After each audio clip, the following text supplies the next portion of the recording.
This content includes reference to gender-based violence, including sexual violence, which may be distressing or traumatizing to viewers. Viewer discretion is advised. Today's conversation is one that pulls you right into the heart of why 16 days of activism matters. We're talking about children, the most vulnerable among us, and the silent battles so many of them are fighting behind closed doors. The Teddy Bear Clinic has been at the front line of children protection for decades, offering medical care, counseling, court preparation, and the kind of emotional support that helps a child feel seen again. They understand the signs we often miss, the trauma children carry, and the power of early intervention. Joining me is Dr. Shaheda Omar, someone who has dedicated her life to protecting children and restoring their sense of safety. Dr. Omar, thank you so much for your time today. Thank you. The work that you do is extremely important, and maybe just for those who don't really know what the Teddy Bear Clinic does, just maybe give us a short description of what you do and what you focus on. The Teddy Bear Clinic was established in 1986 as a result of the gap in the market where old medical examinations, the forensic examinations, were targeted towards adults. So it wasn't specialized and specific for victims of child abuse. So the services that are provided by the Teddy Bear Foundation is all forms of abuse, not just physical abuse, sexual abuse, purposeful neglect, but we also work with victims of child trafficking, children who have been exposed to online exploitation, children who have been subjected to cyberbullying, children who are anxious, depressed, children who witness violence, so children coming from a background of gender-based violence, and children who sexually offend against other children. And these are children as young as 5 and 6 years old who have been involved with attempted penetration and penetration. I think we need to factor in that with the advent of technology, a lot of harmful sexual behavior is manifested across the spectrum. And we also provide, so it's medical legal support, so medical examinations of child victims, and legal support includes when children have to testify in court after they've made a statement to the police. They would then be expected at some stage to go to court and tell their story. So we provide court preparation for children. So as you can see, it is a very holistic, comprehensive, and integrated approach to working with child victims and their families. We do not work with children in isolation because they are nested in systems. Could you take us through what it's like a day in your life? So in terms of how people approach you, the kind of cases that, I mean, you've mentioned briefly now the kind of cases you deal with, but I'm just wondering what a day looks like for the Teddy Bear Clinic. How does one day look like? So a day is, every day is unfortunately unpredictable, emotional, volatile. We get calls all the time, desperate pleas from parents, sometimes from children, from academic institutions where children have been exposed or subjected to physical abuse, sexual abuse. Children have been subjected to online exploitation and have been victims of cyberbullying. And we have seen cases where children have attempted suicide, and in some cases, children have also completed suicide. So the pleas that we get daily are desperate. Everybody, and it's not just from Gauteng province, it's across the provinces where people don't know what to do, where to go, how to get help, or sometimes the help they have received, if they've gone to law enforcement, the responses have not been appropriate. And of course, I think insensitive, one would say. And I think we also need to realize that the capacity constraints of law enforcement, where they are overburdened, but even social services, where victims and their families have contacted these various departments, because of the undercapacitation and the lack of resources, the responses are not timeous, and victims and their families are often subjected to secondary victimization and trauma. So those are the kind of calls we get on a daily basis. We get a call of a toddler, an 8-month-old, a 6-month-old, where the mother says, "My baby's got a fever, but I discovered that the genitalia is inflamed. My baby cannot, if it's cannot pass urine, and there are other factors that they are concerned about, that the toddler or the baby has been subjected to sexual abuse." So those are the kind of regular calls that we get, where children are also exploiting other children, sexually abusing. We find a lot of that, and where there's been cases of statutory rape, but also if we look at the child pregnant learners that we are currently faced with, which has become a huge challenge in our country, where children between the ages of 10 and 14 are birthing children, a child birthing a child. Some of them are victims of statutory rape, non-consensual sex, and of course there are other risk factors that have contributed to this unintended consequence.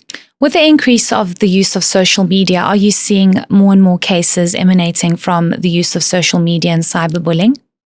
With the advent of social media, access to the internet, indeed, we are seeing a lot more expression of age-inappropriate behavior. We always look at the different categories of typical developmental behavior, where there's developmental curiosity, social experimentation, looking at, of course, the ages of the children. But then we're also seeing problematic sexual behavior, where it's not an isolated incident, it's repetitive, it's violating boundaries, transgressing, the child's rights. And then we look at another category where it becomes harmful sexual behavior, which requires immediate, urgent professional intervention. And a lot of that is being reported. Where are we getting reports from families where cousins have been engaging in sexual abuse? There's been rape, or there's even within the school environment, we're finding that those incidences are becoming more prevalent. So the important thing, that's a symptom that we're seeing, of the exposure. But I think we have to look at the underlying contributing factors in our work with children on a clinical level. A lot of the children have expressed paucity of sexual knowledge. A lot of them have indicated that they've had to explore and inquire and extract information from their peers, from the internet, and not always the most reliable sources. Because if we look at even child sexual abuse material, which another term is pornography, children are exposed to this. Of course, it impacts on their emotions physiologically and intellectually, and the children don't have a platform where they can go in a safe environment to inquire or ask questions, often result in confusion and trauma and feeling powerless and helpless. And what we see emanating from that is children often reenact what they've been exposed to. So perpetuating then that cycle of abuse, and it's not just an isolated incident or a random, spontaneous offense. We find that, like in addiction, it starts growing on the child, and the child then continues, because then they need, like any drug and the dopamine addiction, they need more and more and more of that. And unfortunately, there's lack of impulse control and not understanding the consequence management. So we are seeing a lot of harmful sexual behavior as a result of exposure to the internet, to the social media platforms. Would you say that, you've actually answered me, but just to get a clearer picture, a lot of it emanates from what they see at home or family members abusing them? So you've raised a very important question here. Children that manifest this kind of behavior usually come from backgrounds of adversity. So perhaps a history of victimization. It could be a history of sexual abuse, physical abuse, emotional abuse, but also exposed to domestic violence, a culture of neighborhood violence. Sometimes we find that there's dysfunctionality in the family. And then we also find that poverty, unemployment, the tensions. We cannot say that there's a direct correlation between poverty and harmful sexual behavior or children acting out, but it does create conditions under which abuse flourishes. And if we look at poverty, the overcrowding issue where children are repeatedly exposed to sexual behavior, intimate sexual behavior, because there are no physical boundaries, and the impact thereof on the child's brain. I think one needs to factor that in. So, there are systemic issues that often contribute to this behavior. Let's speak about another alarming point you made about child-on-child abuse. What are you picking up there? So we have specialized programs for child-on-child sexual abuse, and we've been doing it. We've been running the program since 2000 because of the increased incidence of referrals. And in our studies, we have found that just under 50% of all sexual assaults are committed by children on other children or against other children. And a lot of that, as I mentioned previously, the risk factors are there. Children coming, the lack of an adequate male role model plays a significant role.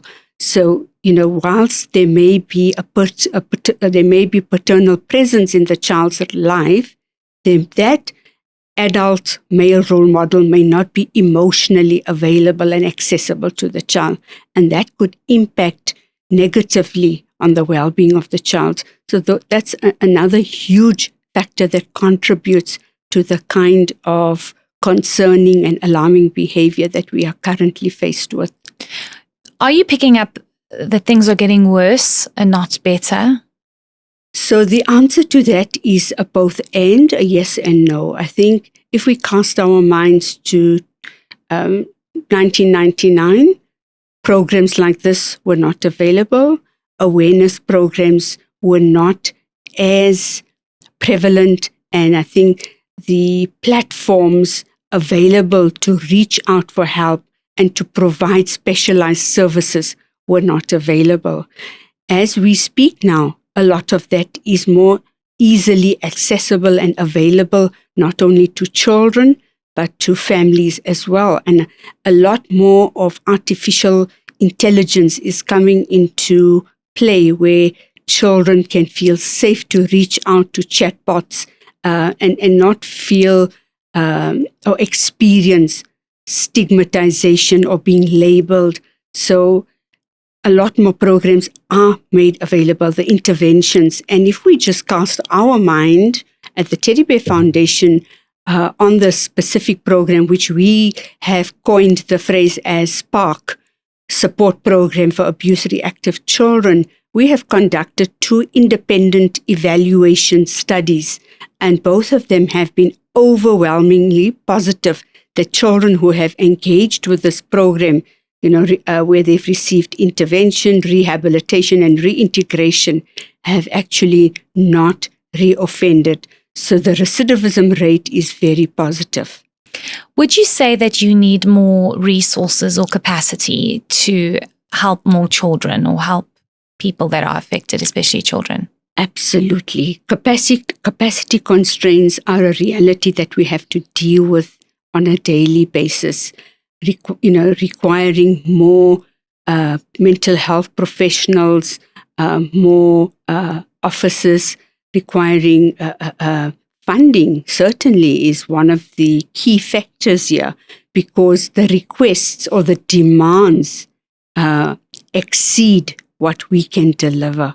We are not in a position to reach out to the country, but what we have done is capacitated other like-minded organizations where possible in different parts of the country to enable them to facilitate interventions like this.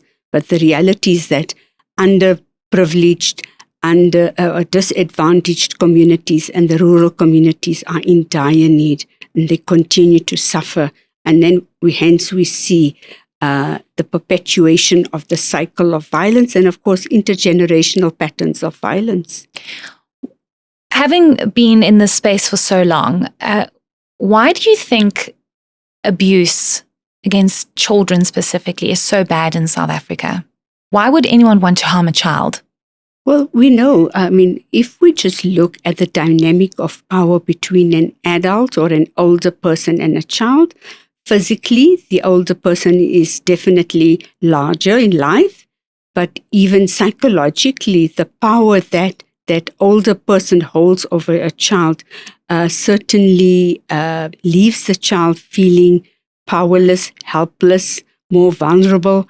And if we just look at historically how children have been socialized, and I think there is a shift, which is a positive shift, that historically children are to be seen and not heard.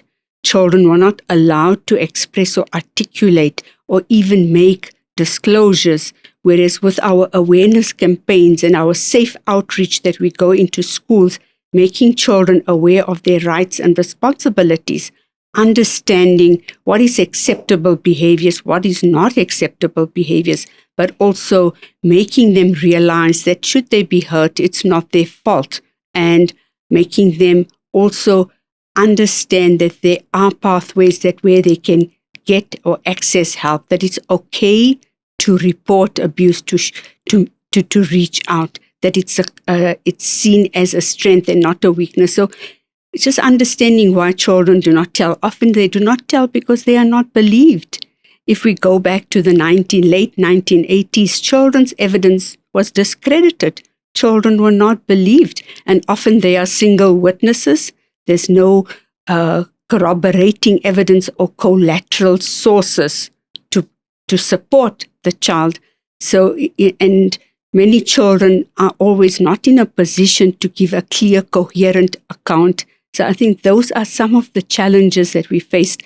But with the progress that has evolved over the past 20 years, in medical examinations, we have found that 80 to 90% of the cases, there isn't any conclusive findings, unfortunately.